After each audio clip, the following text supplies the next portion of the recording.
Viralnya fenomena Citayam Fashion Week rupanya menjadi sorotan di kalangan artis.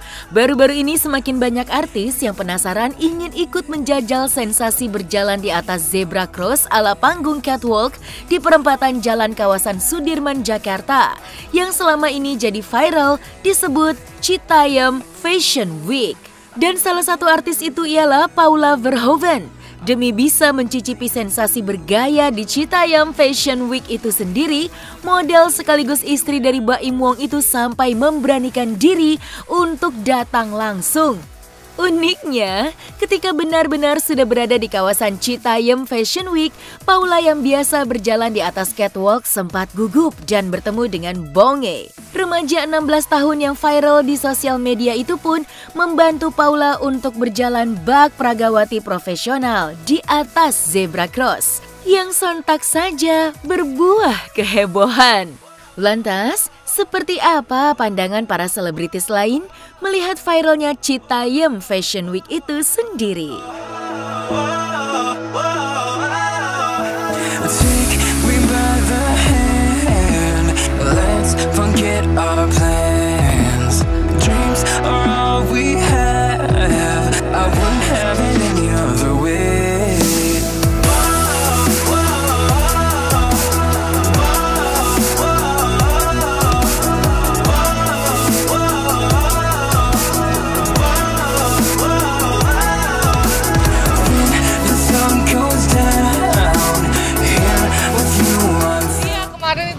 Penasaran, akhirnya kita ke sana, iya. Ngelihatnya gimana tuh kayak Citayam Fashion Week gitu, ngelihatnya gimana? Seru, ya ternyata banyak banget anak-anak muda sekarang yang sangat kreatif ya, maksudnya dari cara pakaiannya, maksudnya kayak satu tempat bener-bener diubah menjadi tempat nongkrong yang maksudnya mereka pun juga nggak cuma nongkrong-nongkrong doang, tapi mereka kreativitas gitu loh, ada photoshoot, fashion show, makanya aku penasaran, aku mau lihat ke sana. Paula jadi ngejajalin sendiri apa gimana Kak Paula? Kemarin iya. Nah, gimana nih ngeliat pas ngejajalin? Dan rame banget sih sebenarnya, karena kan aku juga baru tahu itu kan kayak trotoar gini kita nyebrang gitu kan, jadi banyak mobil dari sana sih, jadi emang harus dijagain apa segala macam, jadi lumayan menimbulkan kerumunan juga sih gitu. Tapi akhirnya aku sempet nyobain sih jalan di catwalk Citayam Fashion Week. Kemarin sih anak-anaknya luar biasa, ini juga sih antusiasnya juga lumayan besar banget gitu. Mereka sampai anak-anak kecil juga banyak juga di sana. Mas Baim juga ke sana juga ya, kemarin bawa piano ya? Iya, dia sampai dikelilingin sama anak masyarakat di sana gitu. Iya, itu hari Minggu dia datang lebih rame lagi sih, emang bener sampai dia nggak bisa jalan gitu. Ya, jadi saya lagi minum kopi di Starbucks, terus ke Pak Paul dateng ngajakin konten, ngajakin Fashion Week, ya udah mau ngikutin. Ya Pak Paulanya yang dateng. Seneng nggak sih? Seneng sih. Nah mungkin udah jadi pusat artis-artis nih, pusat perhatian artis-artis. Nah lu harapannya ke depannya siapa lagi? Ya siapa aja bang, yang penting kayak gitu dah. Seru banget, mau. Aku pingin sih, kayak gitu. Seru menurut aku. Aku sih dukung banget, karena menurut aku itu kan itu tuh bagian dari mereka mengekspresikan jati diri mereka pertama itu. Terus itu bagian dari eksplorasi kreativitas juga. Jadi maksudnya ya ini bagus gitu loh, maksudnya nggak perlu dikotak-kotakan juga gitu. Dan menurut aku ini adalah hal yang positif ya. Widih, itu keren sih, ya keren lah gitu kan, orang pada berkreasi. Ya itu kan tiba-tiba ada yang jadi terkenal, ya kan, nggak usah main sinetron. Ya seru lah, makanya sekarang tuh berkarya di mana-mana kan gitu, dan keren-keren sih fashionnya loh. Irma sih ngelihat fenomenanya itu seru, lucu, unik gitu, dan aku acungin jempol untuk tingkat kepedean mereka yang memakai baju, karena aku suka ngeliat nih, ini orang nggak panas apa ya nongkrong di sana siang-siang, bajunya double-double, udah pakai kaos gede, pakai kemeja didobelin lagi, kadang didobelin lagi jaket, hoodie, bisa tumpang tindih gitu baju, tapi dipakai sih keren, lucu gitu, jadi kayak orang-orang Korea atau Jepang gitu. Menjadi perhatian hingga viral, Citayam Fashion Week nyatanya banyak mengundang penasaran sederet pihak. Bahkan bukan hanya kalangan selebriti. Orang nomor 1 DKI Jakarta, Gubernur Anies Baswedan pun tak kalah ikut menjadi pemerhati. Sampai-sampai ikut mempraktekkan berjalan di atas zebra cross Citayam Fashion Week. Namun di balik suksesnya, Citayam Fashion Week menuai pujian nasional hingga media fashion Jepang. Fenomena Citayam Fashion Week nyatanya kian menuai sorotan tajam publik. Ketika gara-gara ramainya kreativitas fashion jalanan tersebut, justru menjadi bumerang bagi keindahan tata kota ibu kota Jakarta.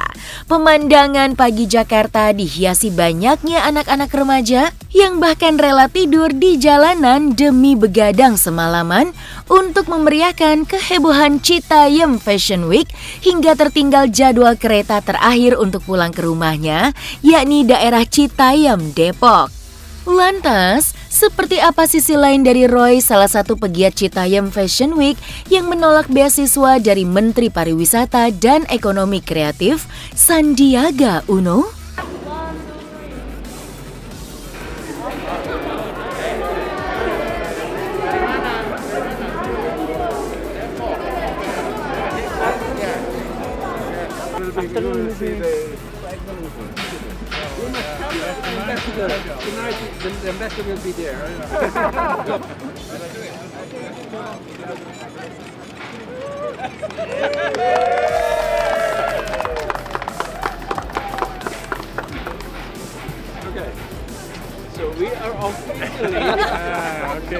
Kami tadi baru selesai pertemuan bersama dengan Wakil Presiden Bank Investasi Eropa, yang pada bulan Mei yang lalu saya datang ke Luxembourg bertemu dengan European Investment Bank untuk mereka berpartisipasi dalam pembiayaan pembangunan transportasi di Jakarta. Nah, ini adalah kunjungan balasan untuk kita mengeksekusi, dan mudah-mudahan nanti sebelum akhir Agustus ini semua bisa tuntas lalu membantu pembiayaan di Jakarta.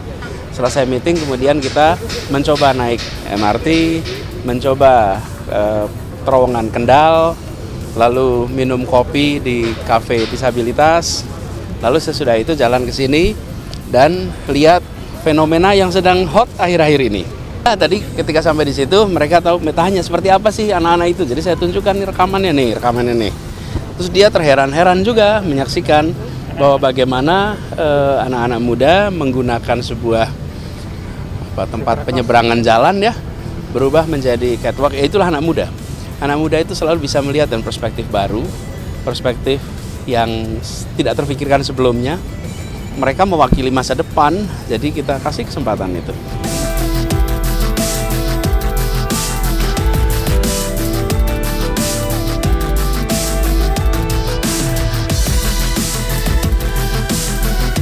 Cita-cita ya pengen jadi orang sukses aja sih, selalu bekerja keras tanpa nyusahin dari orang lain. Ya. Sendiri kenapa sih nggak mau terima beasiswa itu? Kan bukannya dari Pak Sandiaga yang ngomong langsung, jadi dari medianya yang ngomong. Daripada saya terima tapi saya ngecewain. Oh, beasiswa itu? Iya, daripada saya terima terus saya ngecewain, lebih baik saya nggak terima. Tapi sebenarnya pengen nggak sih, Ron? Hah? Sebenarnya gitu, pengen nggak? Enggak sih. Nggak pengen dapat beasiswa berarti? Enggak, lebih baik kasih yang lebih membutuhkan aja. Sendiri sekolahnya lanjut atau gimana? Udah putus sekolah sih. Tapi pengen lanjut nggak? Sekolah? Enggak. Biarin aja udah kayak gini, dia yang ngebantu orang tua aja. Bantunya dengan apa, Ron? Ya kayak gini nyari duit buat membantu orang tua. Bikin konten? Iya. Mungkin butuh edukasi lebih banyak lagi ya, karena kan kadang-kadang membuat kalau cuma nongkrong aja atau bikin konten aja tuh kayak sesuatu yang menjanjikan, tapi kalau misalkan nggak ada ilmu di dalamnya, nggak ada pendidikan basic di dalamnya, kedepannya juga pastinya nggak akan bisa settle lebih bagus lagi. Jadi kalau misalkan saran aku buat anak-anak muda sekarang yang cita-citanya pengen jadi content creator, pengen jadi influencer, youtuber dan sebagainya, tetap sekolah itu nomor satu karena itu adalah basic dari segalanya. Tuh, kayak aku juga dulu sebagai tulang punggung keluarga, aku harus menyambi sekolah sambil kerja gitu. Tapi kan kalau misalkan aku nggak kerja, aku nggak bisa sekolah gitu. Jadi memang ada alasan yang lain. Jadi kalau menurut aku ya kalau memang bisa sekolah dan ada kesempatan sekolah dulu. Kasihan. Gimana ya? Iya dong. Kayak gimana ya? Tapi ya namanya juga transportasinya ini ya jamnya ya. Sering nongkrong di tempat nongkrongan gitu ya. Itu kan ada yang banyak sampah-sampah di mana-mana juga. Ya mungkin dengan adanya edukasi juga pasti teman-teman kita yang Citayam Fashion Week ini akan lebih mengerti juga untuk lebih menjaga lingkungan dan lain sebagainya. Tapi menurut aku sih aku suka ngeliat di social media ya gerakan mereka ini menurut aku kayak seru banget, pengen ikutan. Lagi kira guys kalian keren banget lagi. tapi ya sedikit pesan kecil, kalau bisa sekalian dijaga juga ya daerah kalian nongkrong. Dimanapun kalian nongkrong, dimanapun kalian mengekspresikan rasa kreativitas kalian, it's okay, that's very cool, kalian keren-keren banget. Tapi kalau bisa jaga lingkungannya, jaga kebersihannya juga ya, saling merawat satu sama lain karena ini kan masih public space ya kan, dimana itu bukan seutuhnya milik kalian tapi milik kita semua, jadi yang menikmati kita semua. Jadi kalau bisa karena itu punya kita semua, jadi kita rawat bersama-sama gitu.